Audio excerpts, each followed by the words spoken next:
everyone. We are live once again, folks. Jolly good.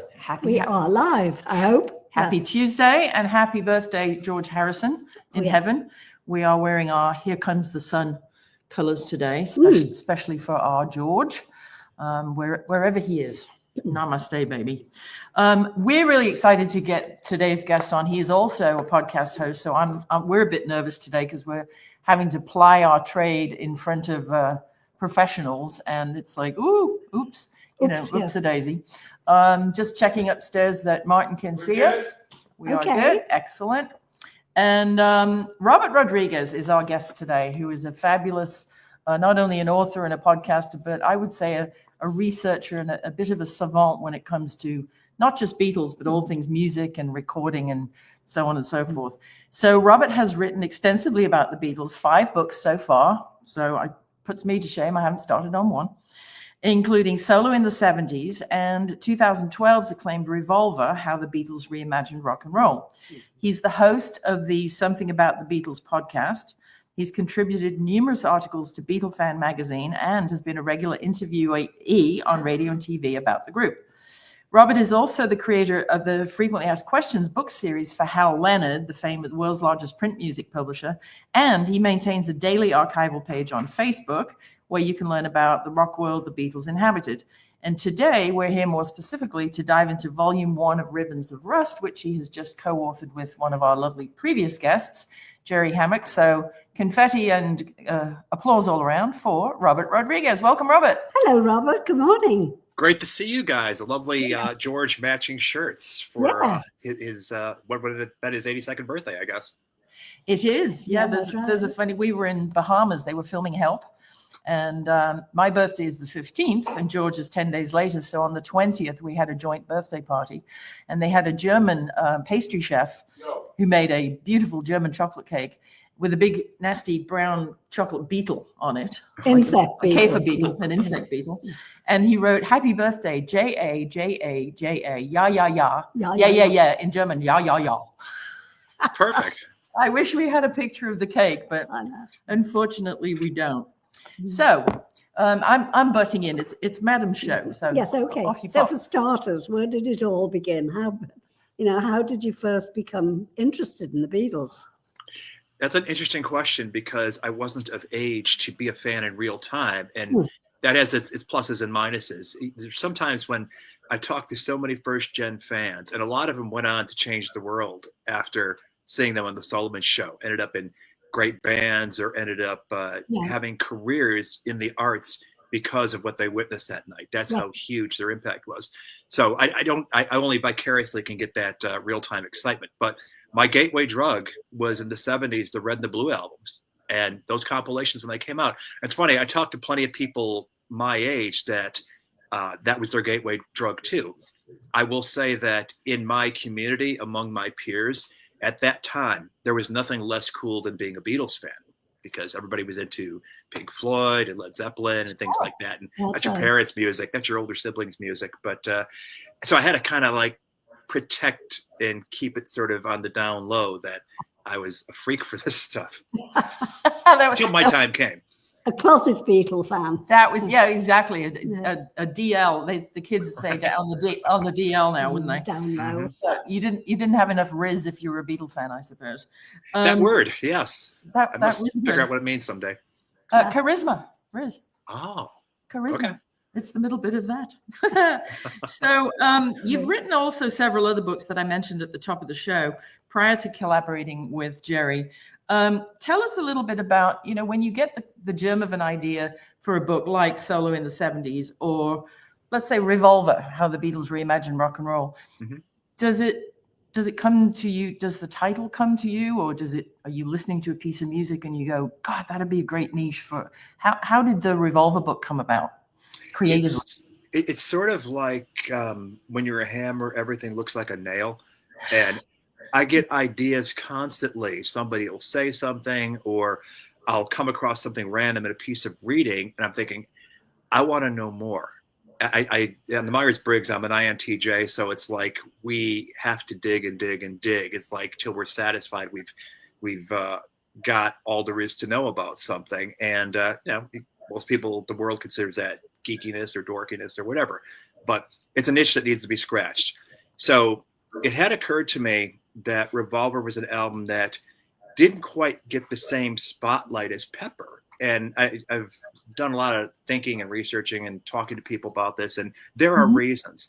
But to me, it was like in plain sight, this is a fantastic, unbelievable achievement for these four guys, head and shoulders above everything that came beyond. They were always evolving, of course, but this was like, what an accomplishment. So I started to research. It's like, well, why didn't it get its due in 1966? And it was like, well, more popular than Jesus tended to tamp down the enthusiasm when that's the headline.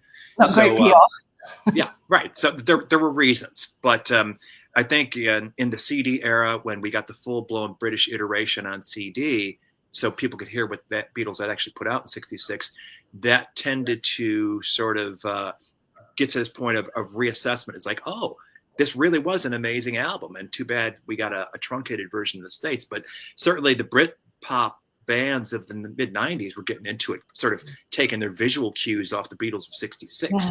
So I'm glad that it came around, and the world, it's all good. But I thought there was a story worth telling about how the Beatles came to craft that album.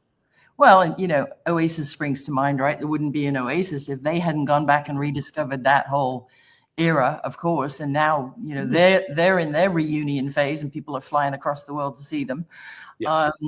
But it must be nice to have, as a writer, the luxury of being a good bit younger than your subjects and having their major body of work released. I know Paul and Ringo are still out there hoofing it and doing great stuff.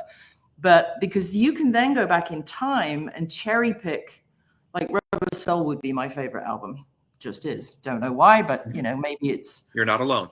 What was going on around me as a child at the time or what have you. But it's nice to be able to have all of that material out there. And the question I'm leading to is, like we've been doing for a decade, you are using QR codes to link people to multimedia, immersive materials. Yeah.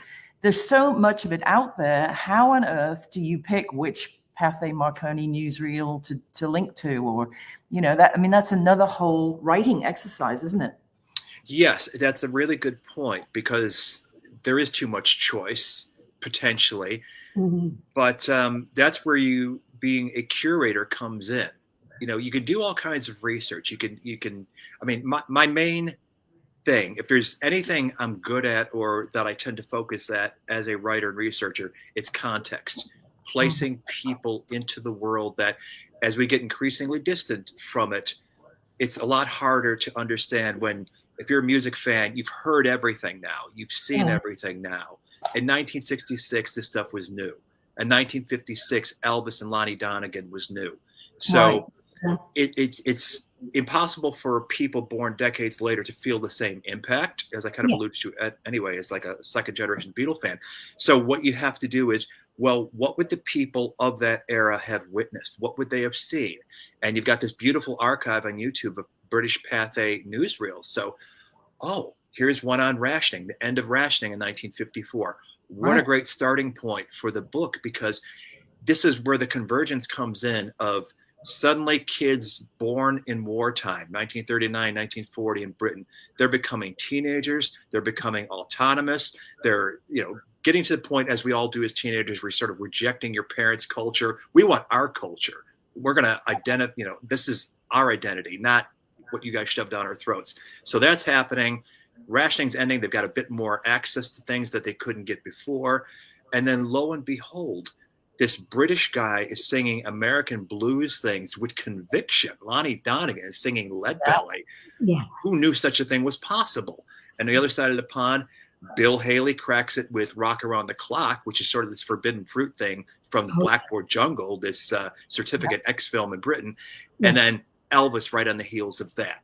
Something no one's ever seen anything like that before. So for people even my own age but younger, it's how the hell do you convey to them how exciting hearing that snap of the snare drum on Rock Around the Clock? What an exciting, heart-stopping, transformational thing that was. So you try your best. You bring in the sounds of the songs, you bring in the visuals, the record sleeves, and you bring in the Pathé newsreels to put them in that world. It's like, oh, Now I get it. Wow. Yeah. Yes. I mean, linking, like I said, we've been doing it with Angie's books for years. And, we've sat, haven't we, and gone through hours and hours and hours of video to try and exactly paint the picture. And, if we only had smell-o-vision, right, and we could put you in the fish and chip shop. And you remember rationing, don't you? Oh, yeah, I've still got a ration book. Yeah.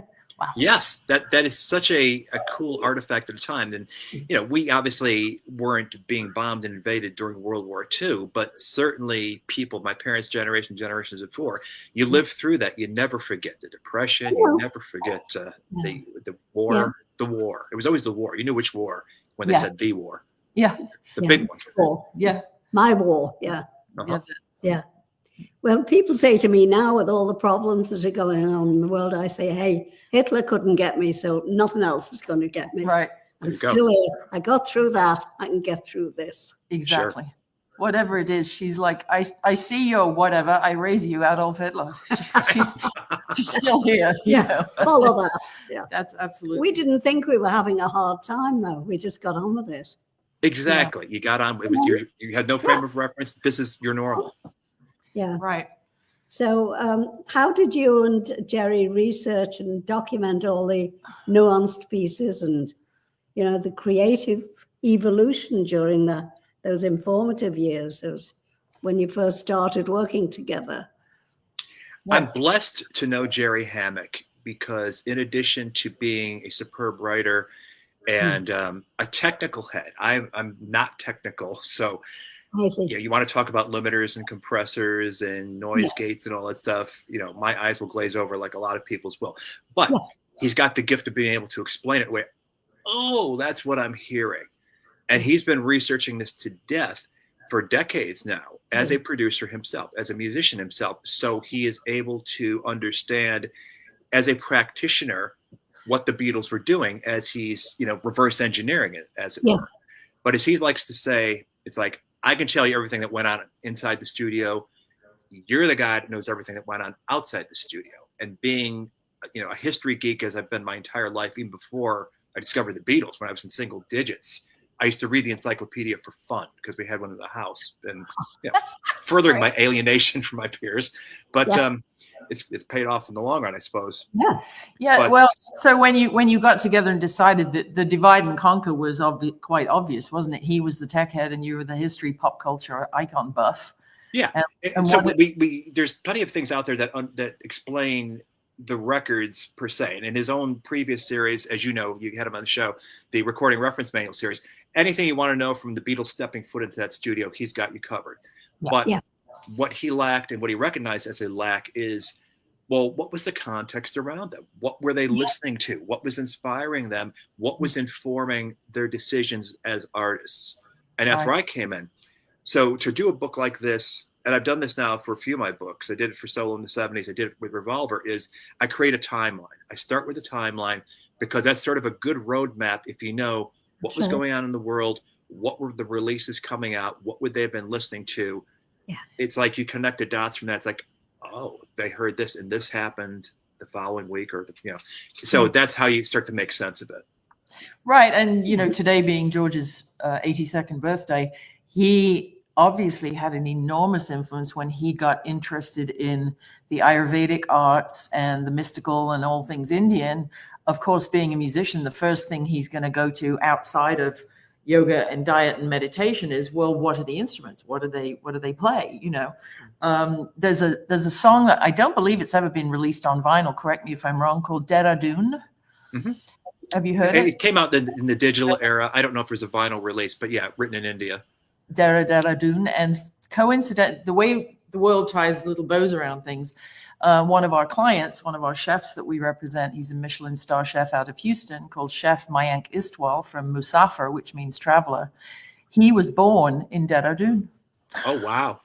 And now he's a client, and here we are. And so, it's just the universe has mysterious way across the universe that you will find little red threads of people that, all get tied together. And, all the time.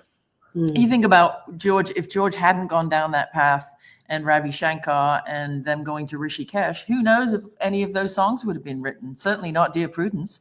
And then look at the influence that he wrought on Western culture by being in the biggest band on earth. I had Patty Boyd on the show.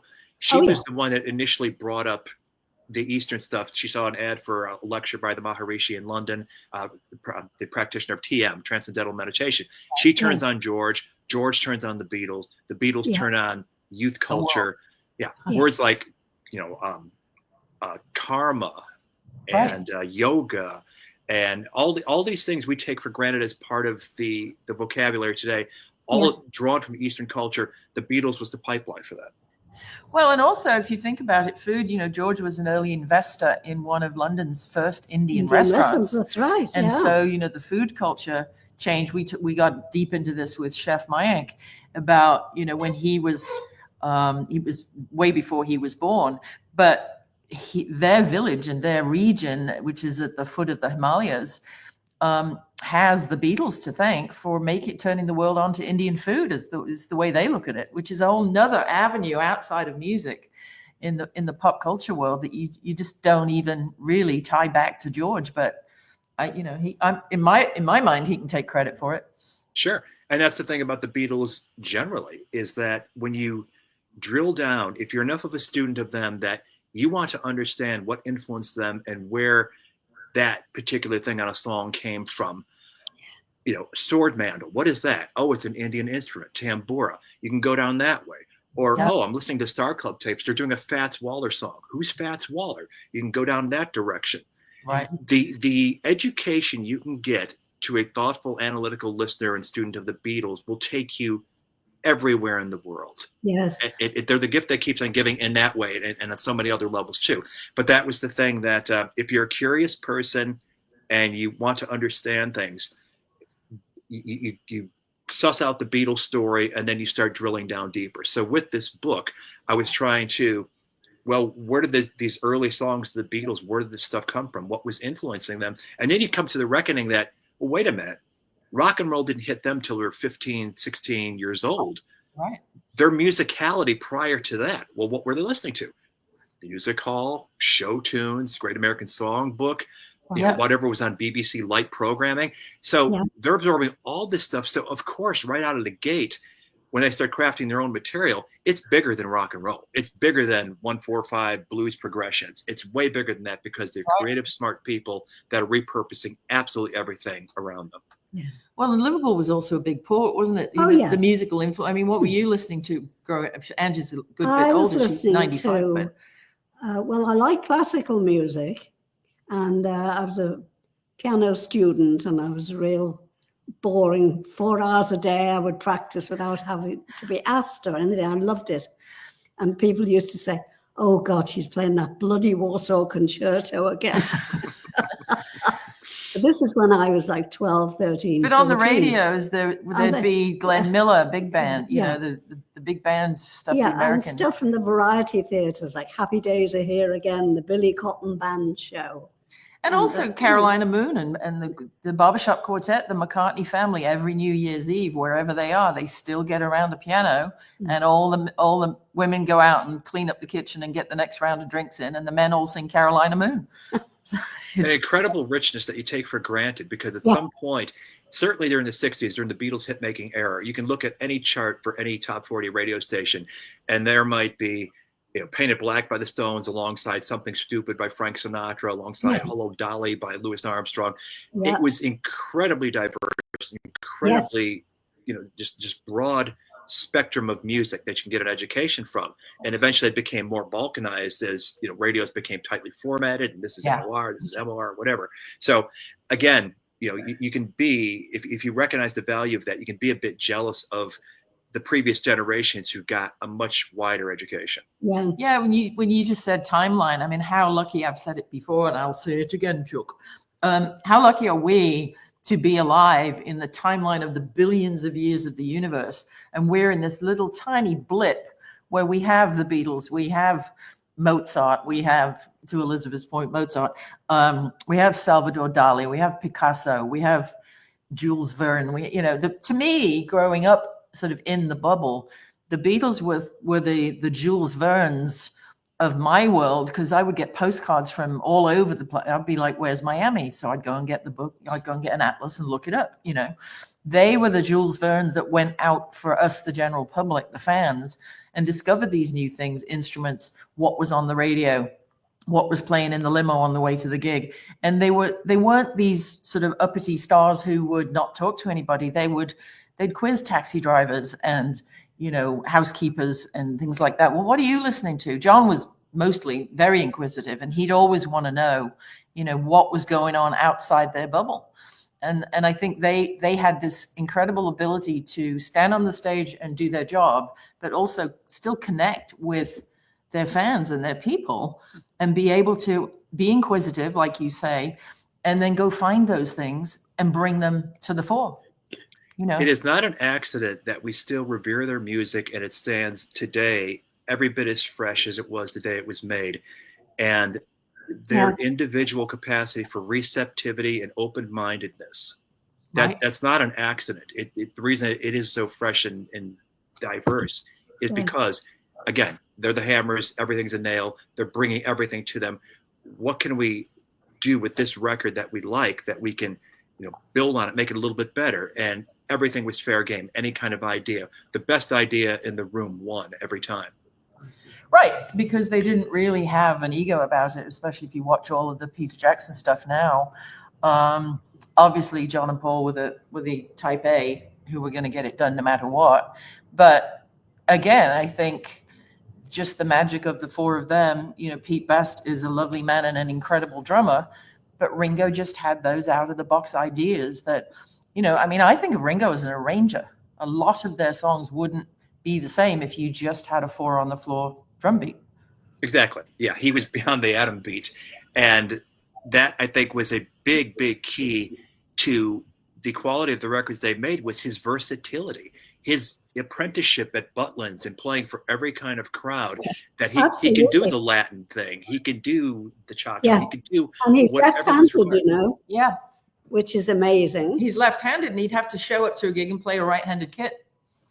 But it gave him an extra sort of magic in his fills that every studio drummer in America in the 60s play like Ringo. I don't know what the hell he's doing, but it's amazing. Play like him. Yeah, he swings, and obviously, the bass section, Paul's left-handed, Ringo's left-handed, the rhythm section. There's just a different swing. They're using a different side of the brain. And so, that's another tiny little ingredient that you couldn't have auditioned for or put together like these boy bands. It's all about how tall are you, what do you look like, and how white are your teeth. Oh, and by the way, can you sing? Right. Yeah, how white are your teeth? You can't engineer chemistry. No, it's again back to food, which is I'm a super foodie. Is you can have the crap out of the box or the meal on the airplane, or you can have an organic vegetable soup that's made with love, and boy, every time the organic will win. Exactly. It's the same in the music. Yes, I also think too, a big feature of the boys was their sense of humor. Oh God, yeah. Their ability to laugh at themselves and laugh at life, because they were virtually prisoners once it really got going. But they had that built-in egalitarianism where they recognized, well, maybe there's a bit of a pecking order here. You referred to 2 type A types, but nobody's opinion carried more weight than anybody else's. If Ringo wanted to veto something, it was vetoed. End of story. That's right. Still the same to this day with Apple, with the company. There's no quorum. There's no 3 versus 1. Right. Everybody has to vote and agree. It's 4-0, or it doesn't happen. You know your place, and they certainly did musically. And then you had Brian as the father figure that when he was there, he was a gatekeeper. He protected them from the world, kept them in a bubble, kept them away from the business stuff. But it was a huge, huge loss when they didn't have him around anymore. And you saw how it destabilized them. When you think how young Brian was when he died, my goodness, It's staggering to this world to just think about the 7 years they were recording, 62 to 69, what they accomplished. That's like 7 years between albums now for a contemporary artist. Just the amount of ground they covered, the revolution they set in motion. You cannot imagine time moving that fast now and evolving at a super high quality level. Yeah. And I think we have too much information available at the moment, don't you? I mean, we're bombarded with information, all the different social media channels. I mean, Ruth and Martin, her husband, they do a lot of graphic design and all kinds of things, voiceovers, books on tape, and technology. Social media, websites. Every single morning they're waking up to something new in the way of technology. When I was a kid growing up, I used to look forward to my favorite artist's record coming out. I'd get an extra job. I'd get pocket money. I'd save up. And on the Saturday, she would drive me to the record shop, and I would go home and the smell of the vinyl, and I'd read the lyrics, and sometimes there was a poster. Yeah. And as a teenager, that's all I would do with my whole first weekend of a new, I don't know, David Cassidy Cherish record or something. But nowadays, it's just like everybody's like this. And I honestly think the quality of music is suffering.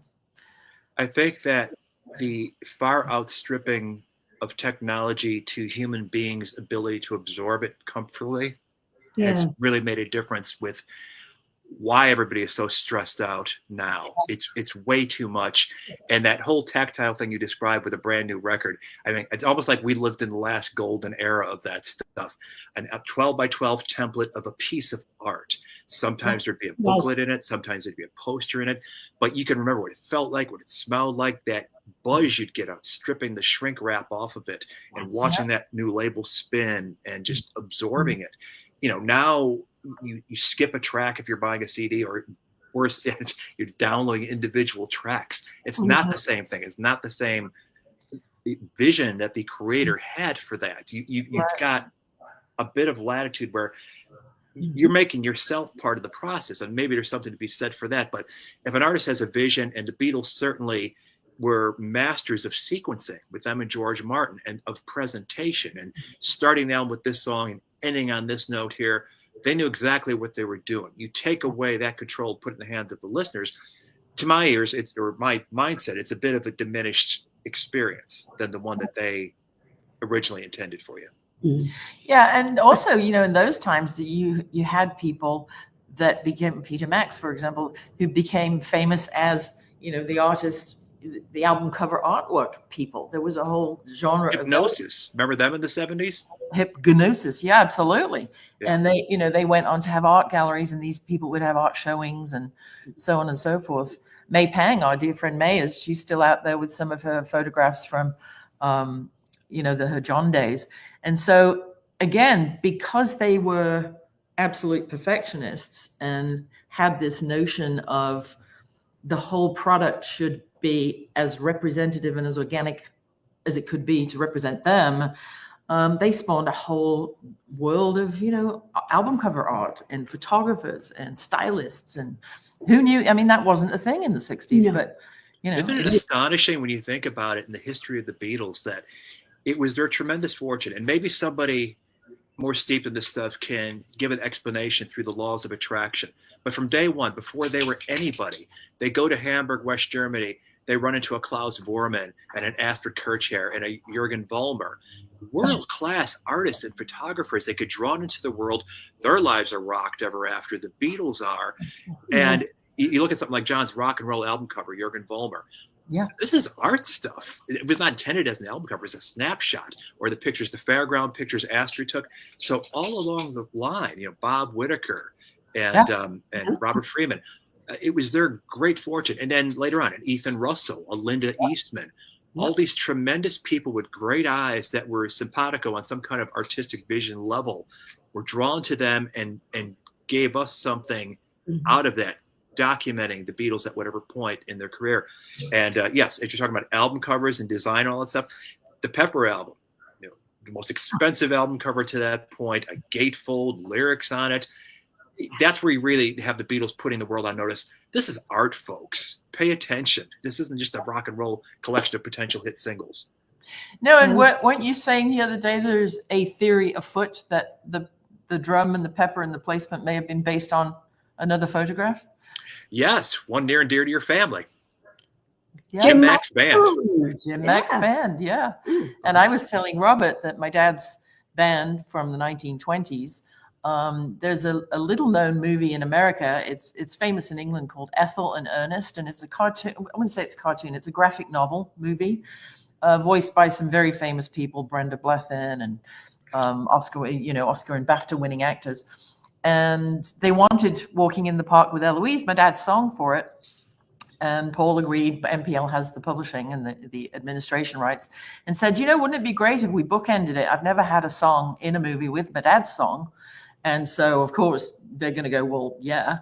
And there's a little nugget, if anybody goes to watch the film, where Ethel and Ernest go on their first date to a dance hall. And as they walk into the doors on the right, there's a little poster and it says, "Tonight, Jim Mack's Band." What a cool little Easter egg. It's in there for like 5 seconds. I'll send you some info on that later in an email. Please do, yeah. The right people will get it too. Don't underestimate them. Yeah. We went to Palm Springs Film Festival to see its film. Yes, it won quite a number of awards. Premiere, and and I was telling Robert I was wearing my dad's overcoat, and I still have the ticket in the pocket. So wow. I like to think he saw it from somewhere. Absolutely. He's present. Fun reading your book, and Ribbons of Rust. Fascinating. It is. And I have to sort of wean myself off it at night. I think, put the light out, go to sleep. It's almost beginning to get daylight, but it's a wonderful book, and it's just so much food for thought. Now, you work back, you covered sessions from the Quarrymen and live performances. And what challenges did you make in sort of reconstructing these moments, and what sort of methods did you use to research it all? We talked to everybody that we could that knew something. And that included something that'll resonate with you guys, Forthland Road. Oh, yeah. We'd known there were 2 taping sessions done in 1960 at Forthland Road. That's the McCartney residence at that time. And these tapes have circulated. A bit of them were used on Anthology. And so Jerry, being the technological guy to pursue that, had to do a bit of research from the perspective. We've got a handed down version. I think Paul's own words. Yeah, we recorded it in the bathroom to get that natural echo. Well, we then tracked down like a blueprint of the house to see, well, how was that possible? What did that look like? And we found the dimensions and all this stuff. So it's like we were able to conclude, okay, the number of personnel on these recordings, you couldn't squeeze that many guys and their amps and instruments into the bathroom proper, but you could have put the mic in there to get that echo, and that would make sense. So it's that kind of thing that we went beyond the stories we've been told. Well, is that true? Is that possible? Let's see what it was like. Or the story with the Percy Phillips recordings in Liverpool. I'd come across a couple mentions. We know about the ones that were used in Anthology, that 1958 Quarrymen record, In Spite of All the Danger, That'll Be the Day. That's very well documented. But I'd come across a couple things. There was a guy named Arthur Kelly, who was a good friend of George's, and in fact, I guess lived closer to the Percy Phillips facility than did the other Quarrymen. And he'd made mention very vividly, descriptively of, well, that wasn't the only one they did at Percy Phillips. They went back there and they recorded One After 909. The song that's like a through line in the Beatles' career from the Quarrymen to Let It Be Rooftop. And it doesn't exist. We haven't seen it, and nobody had really mentioned it before. So we got a dialogue going with the grandson of Percy Phillips, who's still there sort of curating the facility. That's and he great. said, well, guess what? There was a second Quarrymen session. The logbook for 1960 is lost, but we do know it did. I can attest that was a thing. It did exist. So now the record's gone and the documentation of it is gone, but Arthur Kelly was right. I guess at some point Paul acknowledged that they did it, and now Percy Phillips' grandson saying, yes, it was a thing. So one more thing lost in the wild, a record of the Beatles. That is amazing. Yeah, I mean, you also you highlight how Liverpool kids, because again, back to being an international port, we in that spot were uniquely advantaged in the music that we were exposed to coming in and out of the port from West Africa and the West Indies and reggae and even Chinese music. Liverpool has the oldest Chinatown outside China. And Ellen Williams' wife. Right. Chinese. That's right. And so, Bob Wooler obviously going down to get records, 45s and stuff from the American Merchant Navy guys, bringing that back and lending them to John and Paul.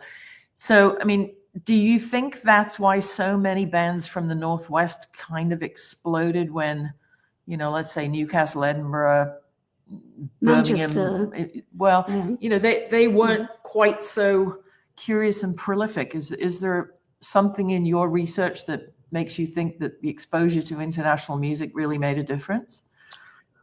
Definitely the diversity of what they were getting exposed to. And one thing we haven't mentioned to this point is country and Western music. Yeah. That was something that I didn't know till doing the research for this, or if I'd seen it before, I didn't pay attention to it. And that was Liverpool being known as the Nashville of the North. That's right. Such was the country. And you know that better than I would. Country music was always Ringo's favorite when he was younger. Yeah. Right. And of course, but it was on the business card of the Quarrymen, skiffle, rock and roll, country, and Western. Yeah. And it got noted the first time they were before a producer for the BBC in early '62, right after the Decca audition. That I forget the guy's name now. That was doing his assessment of the Beatles, which included Pete at the time, for BBC Airplay. They did an audition, some kind of tryout.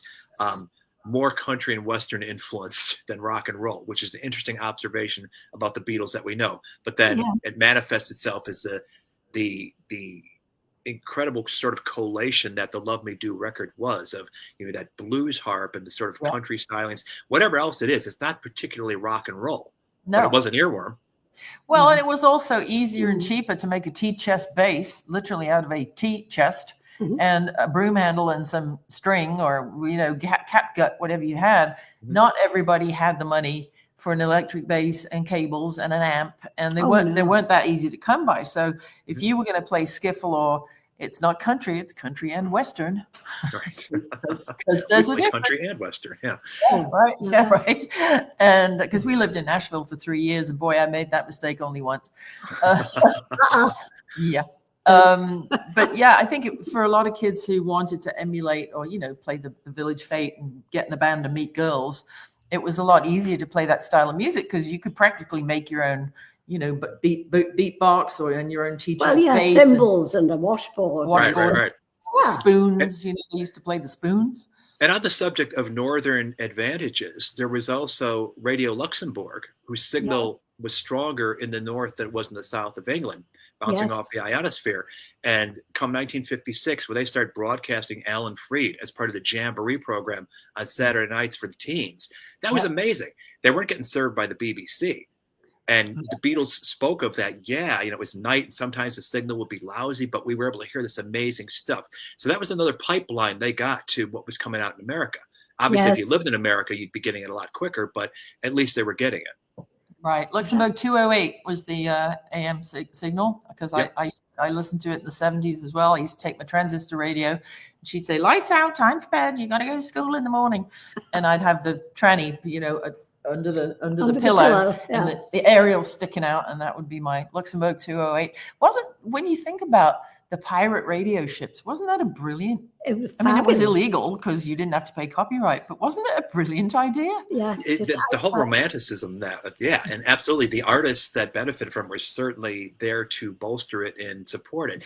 But it's you create this void, it's going to get filled. If there's a demand, it will be filled. So it served a great purpose during the time where it was promoting all this great stuff that you absolutely were not going to get from the BBC. Yeah, and because your BBC was still your father's radio station, and it was all suit and tie. Auntie Beeb, Auntie very Beeb, exactly. correct and proper. But so we've talked about everything from Lonnie Donegan and Rock Around the Clock and what have you. But the Beatles were they were fans first, weren't they? Before they were musicians, I think they still are. Oh, sure. And there's been a blog. There's a blog out there that somebody went to the trouble of compiling that is nothing but photographs of the Beatles with records, running the entire history of them well past the point of, when they're post Pepper. They're still big fans. There's pictures taken during the White Album sessions of them on the studio floor with piles of records. And you listen to, because the Get Back period is so well documented, it's not just whatever's in the charts at the time. They're hearing everything, not just the rock and roll stuff they grew up on, Paul is singing Build Me Up Buttercup, and you hear them on the tapes talking about what's going on. Peter Green's Fleetwood Mac. They were super canny and cognizant of who their peers were and what ideas they might be able to borrow. The number one record in January 69 in England is Albatross by Fleetwood Mac. Yep. Where does that end up being spun and repurposed? But as Sun King on Abbey Road later that year. So there you go. They're listening to this stuff. And there was a great quote I found from John Lennon where he's being asked in Toronto late in the year about, so what's going on with the Beatles? Why are they coming to an end? And he said something like, we were always inspired to make better versions of the records we loved. And as soon as we stopped doing that, as soon as we couldn't take a record we loved further, that's when we kind of fell apart. And that's, the proof is in the documentation of how much they loved records from day one, before they had a record contract or anything, how incredibly conversant they were, whether it was the Cunard Yanks, whether it was the listening booths at the local record stores, whether it was something they were hearing on Radio Luxembourg. They knew the product, they knew the stuff, and they were connoisseurs. They could give you the B-sides of any hit record of the day and tell you who wrote it. Yeah, in fact, when Paul started Wings and released a bunch of singles, the B-sides were just important to Paul as the A-sides. The A-sides were what the radio would spin, but he always looked at it in the conversations that I overheard growing up as, you have two chances to make a first impression. They're double A-sides to him. Mm-hmm. He hated the fact that they were called B-sides because that's a lesser song. It's not as good. Well, why are you putting it out then? It just never made any sense to him. So it's like treasure hidden in plain sight too. For the people that were only into the hits, you may want to flip that record over, folks, because there'll be something that good on the other side. Plenty of DJs did that in America, at least well into the 70s, where the intended A-side got subsumed by the superior B-side. And to your point, his first solo single post-Beatles, Another Day, has got this amazing non-album track, Oh Woman, Oh Why, which sounds, everybody's timeless. It could have been released in 1995. Right. Hi, Hi, Hi, Simo, a song that became a fan favorite that he played live from time to time, certainly at his sound check. So he absolutely took that stuff seriously. The album tracks along the way, or Give Ireland Back to the Irish, anticipating a BBC band, records an instrumental version minus the words. Yes, of course. Is that a can of worms? I remember our phone ringing a lot when that got released. Our friend Charlie Walsh from down in Florida, who took care of Louise Harrison in her very last days. He's family to us. He's asking, Robert, what is the biggest surprise you've ever realized in your work relating to our Beatles? What was the biggest jaw dropper for you that you found out or researched? Or well, it's funny because you come up with more questions than answers. Certainly the story of a Percy Phillips version of One After 909, that was surprising. It's like, why don't we know about that? But then you come up with a lot more questions. The fact that they spent money that they were hard pressed to raise to make that first Percy Phillips record, that'll be the day, In Spite of All the Danger. In Spite of All the Danger, co-credited to Paul and George, because George wrote the solo. Happy birthday, George. So we mentioned that in passing. When you look at the Get Back footage, all this new stuff, there's a particular moment where they're just trotting down memory lane, recalling all the earliest songs that they did. Because I Love You So, just going down all these songs that didn't rate with them. So much so that they never, ever put them on the tape, never brought them into the studio. It makes you wonder why, in spite of all the danger, until it was issued on anthology in the 90s and suddenly was out there in the currency, then Paul starts playing it live. But up until then, the Beatles never touched it. They never brought it to EMI. There's no record of it being in any sets that we have set lists of. And so it made me wonder. And then I saw the timing that they recorded it on July. I'm doing this from memory. I have to look in my own book, but it was like 12th or something of July. It was an unusually cold day. It was a Saturday in Britain. And John Lennon's mother, Julia, is killed like a few days later. Oh, boy. And it made me wonder, did they become inextricably linked in their own heads to where suddenly it's got this bad association. That was a brand new song. We were all excited to play that record for her, and they never touch it after that. So Wow. it made me wonder. So it's like that's all kinds of questions pop up. Another one is Jeff Emmerich, their longtime engineer, put out a book that I would not bet my kids' lives on in terms of reliability. But nonetheless, after he dies, the word is that he's got a piece of audio tape from their first session.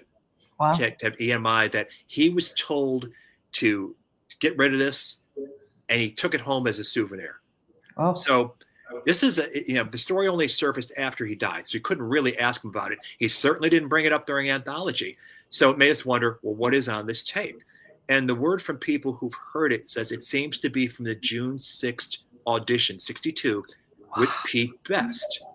And that raises even more questions. First of all, you say in your own book that you started work at EMI the day before the Ringo session for Love Me Do. So we're talking September of 62. How is it you've got a tape from June of 62 of them with Pete Best before you ever worked there? How does that happen? Number one. And who saved it? And how did you find it? And right. And number two, studio protocol is if it's unreleasable tape, they don't tell you to throw it in the garbage bin. They tape over it. They wipe it. Yeah, they reuse it. Yeah. Yeah, absolutely. So again, it raises more questions than it answers. And that's the kind of stuff that along the way, the stuff has been talked about, but I think in our effort to cover every base, we were diving deep on this stuff. And it's like, well, what do we know and what don't we know? So we're not the kind of authors that will put out their stuff. Yeah, we could say with absolute certainty that this was happened. That's based on our own best guess or conjecture. We try to nail the stuff down on something that can absolutely be relied upon, even if it's counter to Paul or somebody else telling their version of things that, well, it's belied by the documentation. Sorry. Like the story Paul tells about, and this is not to beat up Paul, not to beat up your Paul, but we didn't want to go to America until we had a #1 record. And when we went to America to do Sullivan Show, I Want to Hold Your Hand was #1. That's great, Paul. You got booked back in November before you had a hit record of any kind. You didn't get booked because you had a #1 record. You got booked because you were novel. You drew a crowd at Heathrow, and Ed was curious enough, and Brian was forceful enough. That's how that booking happened. And by the way, you're coming over anyway because you got booked to play Carnegie Hall on February 12th. So that's how that happened. So we tried to drill down to, if there's no documentation, we might offer a guess of the possibilities, but we absolutely are trying to rely on the best things. But if we don't know, we'll tell you. Right. And I think, Elizabeth is saying example Blackbird, which we don't really have time to get into here. But, a lot of fans know the origin story. They've heard the tape like you have of the original demo dedicated to her mom. But again, you have to, not to beat up the boys, but at a certain point, they had all these different record labels and all these different agreements and deals and what have you. And the PR people at the record label thought story A sounded better than story B. So that became the official line. And they were told to trumpet it. And here are the talking points for this press conference. And they may think it was bullshit, but they were like, oh, well, that's, that's what's on the teleprompter. That's what we've been told to read. So who knows? Tomorrow never knows. And yesterday certainly Case doesn't. in point, the Lennon Remembers interview, which he gave as the Beatles were splitting. And a lot of it was hyperbole because he was venting, basically. He was very bitter. The lawsuit was going on. It was, a bad time. Oh, and by the way, he's promoting his first solo album, Plastic Ono Band. So he's swinging wildly in all directions, contradicting himself from one page to the other. But it should have been viewed as not a statement of fact, but like, this is the conversation I'm having now to a guy who, by the way, Jan Wenner was not a journalist. He was a fanboy, was what he was. So they got published as a book over John's objections because he knew full well, I'm not going to stand by this stuff tomorrow. He knew that. And Jan put it out anyway. And too many Beatle biographies thereafter, especially in the period after John died, starting with Philip Norman and Ray Coleman, all these other people, they took what he said in that interview as gospel. They never even parsed it or questioned it. And so suddenly that became the facts. And John knew it. And people coming after that as historians recognized what a disservice it was, not only to the Beatles' narrative and seeking out the facts, but, John knew it. Why couldn't you respect him enough to recognize he knew he was venting? He wasn't going on record with his hand on the Bible. He was just spewing. Right. I mean, in Liverpool parlance, we'd say, it's not a deposition. I'm just taking the piss. Exactly. He knew it. Yeah. No, it's certainly the art of the wind-up was something that John Winston was Oh boy, very, very good at. And you could see him. Once upon a time, my dad, we were all like, what should we get everyone for Christmas? We were going down to Cavendish Avenue for Christmas, and the lunch was going to be at the Ashes on Wimpole Street. And somebody, I can't remember who, it might have been my Uncle Ralph, said, well, we've got Paul and Jane this, and we got, and you're like, what do you get John Lennon? Somebody in the room, I think it was Uncle Ralph, said, get him a wooden spoon so he can stir the shit a bit thick. Wow, he knew him. Oh yeah. No, John was like my Uncle Peter too. He'd throw something in the room and then just sit back and go silent and watch the bomb go off. It's just his wicked sense of humor, Yeah. Those are the reasons we loved him, and those are the reasons a lot of people didn't understand him, but those are the reasons I miss him, Because he said it. Half of what I say is meaningless. Yeah. Well, yes, exactly. There is no agenda, right? Quite often we say, what would John do? What would John say? What would John do? Exactly. Mm-hmm. That's just crazy. So the book, this current book is ribbonsofrust.net. We can also find more about our lovely Robert Rodriguez on the old Facebooky. What did we not talk about today that, sort of skipped by in this? Oh my goodness.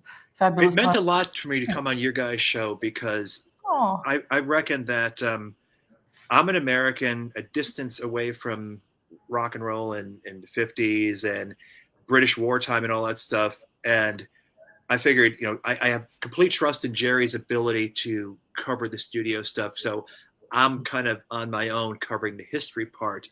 Yeah. And my point, my goal was, if people that were there are satisfied that I did a decent justice of covering that era, then I'm satisfied. That if Brits think I got it right, at least most of it right, then I'm satisfied. I didn't want to hear, well, why didn't he talk about this? Or, well, that's completely wrong. It's like I go through this thing trying to do the best I can, the most reliable sources I can, try to cover all the bases I can think of. Yeah. And, this book got delayed because literally up until the last minute, I kept thinking of stuff, I need to mention this. So I kept throwing more things into it. Driving Jerry absolutely crazy because we disrupt the layout in progress. So, but and I think that's part of the thinking when you are creative. And I'm not saying this as a pat on the back to myself. I'm saying this is, it's just the way, it's the brain I was born with. That's what I have to work with. You're never ever satisfied, and you never ever feel finished. So I will look at it. I don't listen to my own podcasts. I've had to for the 300th, but as a rule, I don't. Once they're out the door, I just cross my fingers and hope I did it right. And that somebody doesn't come up to me and go, you're an idiot, which happens anyway. But I try to do the best with what I've got within the window I have, and know in advance it's not going to be perfect. Well, quoting a line from the movie Help, which was actually captured on film 60 years ago yesterday, and I know because I was on the bicycle, a man's got to do what a man's got to do. I've been doing it, for better or worse. Oh, God. Was that what? 60 years ago yesterday. Yep. In the Bahamas. It's amazing. We keep hitting these milestones. Yeah. And I know for you, it must feel like yesterday because it's so in your head. These things that stay forever.